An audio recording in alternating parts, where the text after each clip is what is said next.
Bonjour les élèves, j'espère que vous allez bien. Aujourd'hui, c'est le 3e épisode de notre série sur les propositions et on va aborder la question de la proposition subordonnée. C'est parti!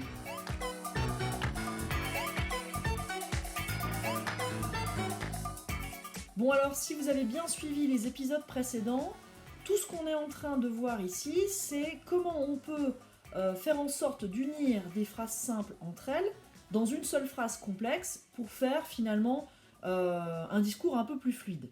Pour faire ça, on a déjà utilisé 2 outils. Le premier, c'est la juxtaposition. Il s'agit simplement de prendre vos 2 phrases simples et de les coller à l'aide d'une virgule ou d'un point-virgule ou de 2 points.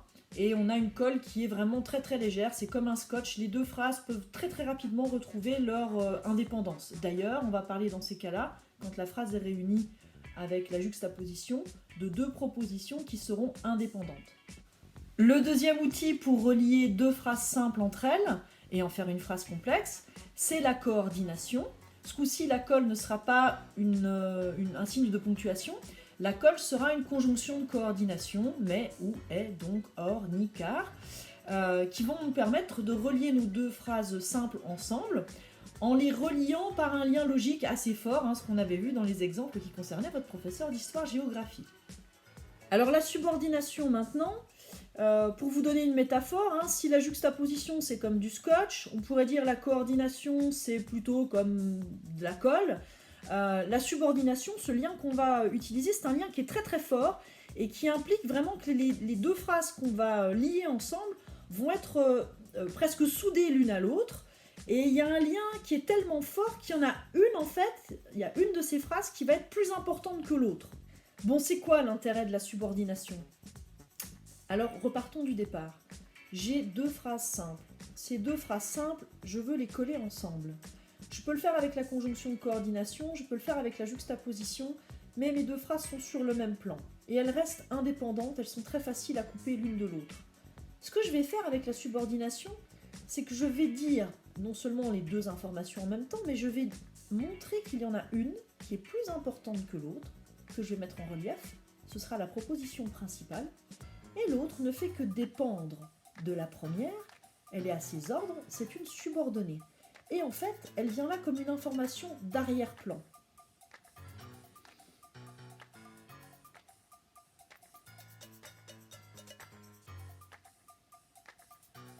Quand on utilise la subordination, ce qu'on veut dire, c'est qu'il y a une information capitale, importante, principale, c'est la chef, et une information secondaire, qui est aux ordres de cette proposition principale, c'est la proposition subordonnée.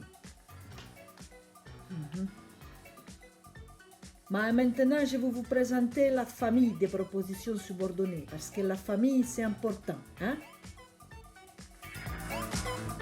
Dans la famille des propositions subordonnées, je voudrais les 3 enfants. Vous avez donc 3 types de propositions subordonnées. Les propositions subordonnées relatives en haut en bleu sur votre schéma. Les propositions complétives au centre en orange, elles-mêmes qui vont se décliner en 3 types de complétives. Et enfin, en bas, vous voyez les propositions circonstancielles en vert. Alors pourquoi il y a ces 3 catégories de propositions subordonnées ? Mais parce qu'elles n'ont pas tout à fait le même rôle. La proposition subordonnée relative, par exemple, elle va compléter un nom qui est présent dans la proposition principale. Les propositions complétives, elles vont venir se coller derrière des phrases qui comportent un verbe pour compléter ce verbe. Et la proposition subordonnée circonstancielle, elle va venir se coller à une phrase complète pour donner une information sur cette phrase complète. Eh bien, jeunes gens, je pense que le plus simple, c'est de vous présenter ces vidéos séparément.